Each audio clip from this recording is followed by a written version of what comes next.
कोणती जागा कोणाला मिळेल या संदर्भात वाद नाही, प्रत्येक जागेवर विजय होणं महत्त्वाचं, मवियाच्या जागा वाटप बैठकीनंतर संजय राऊतांचं वक्तव्य। जालन्यातून मनोज जरांगेंना उमेदवारी देण्याबाबत कोणताही प्रस्ताव नाही, वंचित बहुजन आघाडीसह जागा वाटप पार पडलंय। आता उद्धव ठाकरे आणि शरद पवारांच्या उपस्थितीत घोषणा केली जाईल, संजय राऊतांची माहिती। महाविकास आघाडीमध्ये आम्ही लहान भावाची भूमिका घेतली आहे, सगळे भाऊ एकत्रित राहतील अशी आमची भावना, जितेंद्र आव्हाडांचं वक्तव्य। तर जागा वाटपाचा फॉर्म्युला याच आठवड्यात जाहीर करणार, आव्हाडांची माहिती।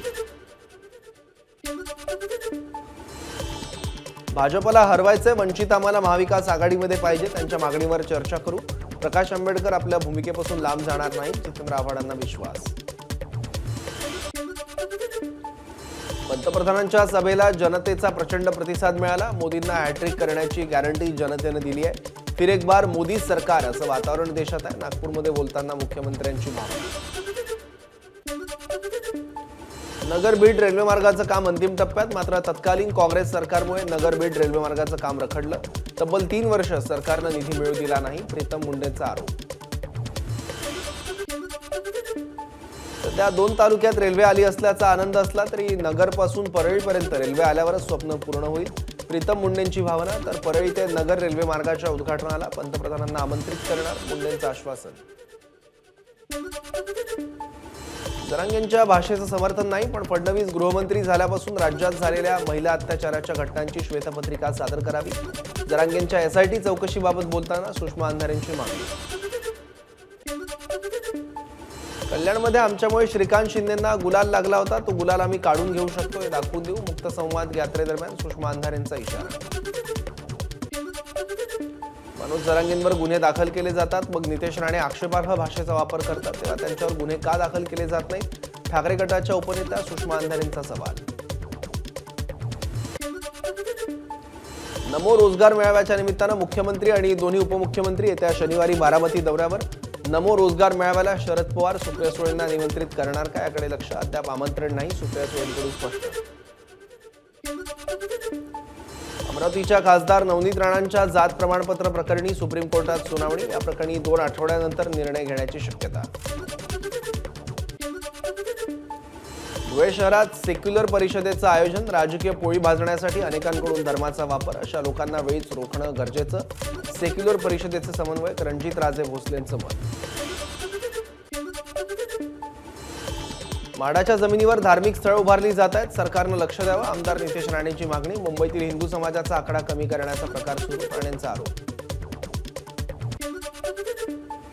देशात धर्म आणि जातींमध्ये वाद होत आहेत, हल्ली शाळा आणि महाविद्यालयांमध्येही या गोष्टी पाहायला मिळतात, हा प्रश्न गंभीर आहे। शाळांमध्ये उत्तम शिक्षण विद्यार्थ्यांना मिळालं पाहिजे, आदित्य ठाकरेंचं वक्तव्य। मुंबईतील पाणी वाटपाची श्वेतपत्रिका काढा, तसंच फसलेल्या 24 तास पाणी योजनेची चौकशी करा, मुंबई भाजप अध्यक्ष आशिष शेलारांची विधानसभेत मागणी। डीप क्लिनिंगसाठी पाण्याचा अपव्यय, तर कॉन्ट्रॅक्टर आणि टँकर चालकांचा फायदा, आदित्य ठाकरेंची सरकारवर टीका।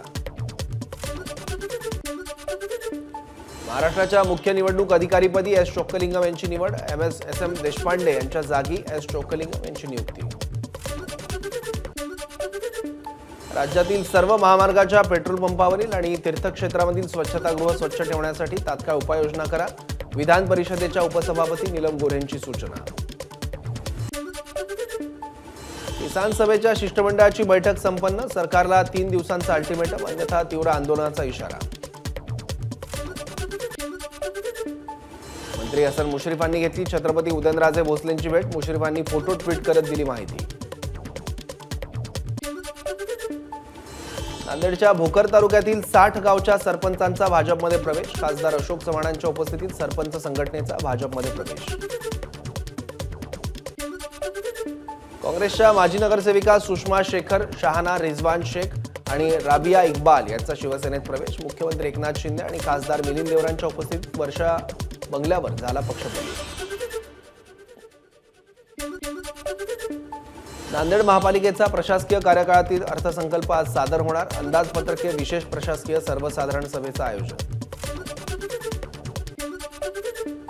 पंतप्रधान मोदींनी प्रत्येक गरीबाला घर दिलं, पुण्याच्या भाजप मेळाव्यामध्ये ब्रिजेश पाठक यांची माहिती। काँग्रेस सरकारमध्ये गरीब गरीब होता आणि श्रीमंत आणखी श्रीमंत, पाठक यांची काँग्रेसवर टीका. कार्यवाहीसाठी आलेल्या निवेदनांवर मुख्यमंत्री एकनाथ शिंदेंची खोटी स्वाक्षरी आणि शिक्के असल्याचं उघड. मुख्यमंत्री सचिवालयाकडून मरीन लाईन्स पोलीस ठाण्यात तक्रार दाखल. पुण्यातील हॉटेल्स आणि पब मालकांनी घेतली पोलीस आयुक्त अमितेश कुमारांची भेट. पब आणि हॉटेल सुरू ठेवण्यासाठी वेळ वाढवून देण्याची मागणी. सूचनांचं पालन करून 1:30 वाजेपर्यंत आस्थापनं सुरू ठेवण्यास परवानगी. पिंपरी चिंचवडमध्ये 500 रुपयांच्या बनावट नोटा छापणाऱ्या टोळीचा पर्दाफाश. प्रिंटिंग मशीनसह 6 जणांना अटक. 440 नोटा जप्त. बनावट नोटा कशा ओळखायच्या याचा पुणे मनसेकडून बेल.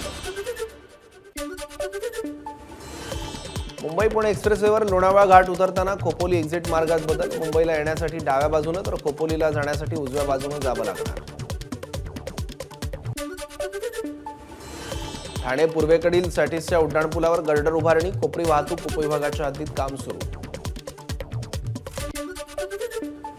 पुण्यात लवकरच एम्सची उभारणी. औंध जिल्हा रुग्णालयात एम्सची उभारणी होणार. यामुळे ससून रुग्णालयावरचा भार कमी होणार. विरारमध्ये कुंभारपाडा गावाजवळच्या डोंगराला भीषण आग. आगीत डोंगरावरील वनराईचं मोठं नुकसान. आगीचं कारण अद्याप स्पष्ट. भिवंडी शहरातल्या तिसरा निजामपुरा परिसरातील पार्क केलेल्या अनेक वाहनांना आग. अज्ञात व्यक्तीनं कचरा जाळल्यामुळे आग पसरल्याची माहिती. अग्निशमन दलाकडून आगीवर नियंत्रण. पालघरच्या समुद्रातील खडकावर आढळली कृत्रिम भित्तिका सोडणारी बोट. समुद्राला भरती आल्यानंतर ही बोट बाहेर काढली जाईल, मत्स्य विभागाची माहिती.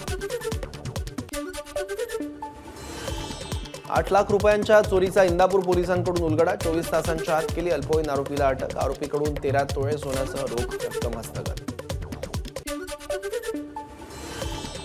जप्त करण्यात आलेला ट्रॅक्टर सोडवण्यासाठी दंड भरूनही 20,000च्या लाचेची मागणी. या प्रकरणी प्रांताधिकाऱ्यांच्या चालकासह खासगी पंटर एसीबीच्या जाळ्यात. वर्ध्याच्या आर्वीमध्ये बॉम्ब सदृश्य वस्तू आढळल्यानं खळबळ. घराच्या लोखंडी गेटवर बॉम्ब सदृश्य वस्तूसोबत पत्रातून धमकीचा संदेश. या प्रकरणी पोलिसांकडून अधिक तपास सुरू. अहमदनगरच्या शेवगावमध्ये तलवारीचा धाक दाखवून 10 लाख रुपये लंपास करणाऱ्यांना पोलिसांकडून अटक. बडोदा बँकेच्या काही अंतरावर घडली होती घटना. आरोपींकडून 10 लाखांची रक्कम जप्त. उत्तन सागरी पोलीस ठाणे हद्दीत म्यानमारच्या 8 नागरिकांना अटक. त्यांच्याकडे भारतात वास्तव्याची कागदपत्रही नाहीत. गुजरातच्या पोरबंदर समुद्रात 3,300 किलो ड्रग्जचा साठा सापडल्यानं पोलीस ऍक्शन घेतली. पुण्याच्या कुरकुमजवळ बनलेल्या ड्रग्जची लंडनमध्ये तस्करी. 280 कोटींचे 140 किलो ड्रग्ज फूड कुरिअरमधून रवाना. गुजरातजवळ पोरबंदर समुद्रातून 3,300 किलो ड्रग्जचा साठा जप्त. एनसीबी, नेव्ही आणि गुजरात पोलिसांची हिंद महासागरात मोठी कारवाई. केंद्रीय गृहमंत्री अमित शहांकडून अधिकारी कर्मचाऱ्यांचं अभिनंदन. मुंबई अहमदाबाद राष्ट्रीय महामार्गावर भरधाव टँकरची 3 वाहनांना धडक. अपघातात पोलीस व्हॅनमधील 2 पोलीस जखमी तर टँकर चालक गंभीर जखमी. जखमींवर कासा उपजिल्हा रुग्णालयात उपचार सुरू. वसई विरारच्या विविध प्रलंबित प्रश्नांसाठी काँग्रेसचं आंदोलन. वसईतील 69 गावांच्या पिण्याच्या पाण्याची योजना आणि अन्य मागण्यांसाठी काँग्रेस पदाधिकाऱ्यांचं उपोषण. ठाकरे गटाचं निलेश राणेंविरोधात बँड बाजा आंदोलन. पुण्यातील डेक्कन भागातील व्यावसायिक मालमत्ता कर न भरल्यानं पालिकेकडून राणेंची मालमत्ता सील. राणेंकडून पैसे लवकरात लवकर वसूल करा, ठाकरे गटाची मागणी.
एबीपी माझा, उघडा डोळे बघा नीट.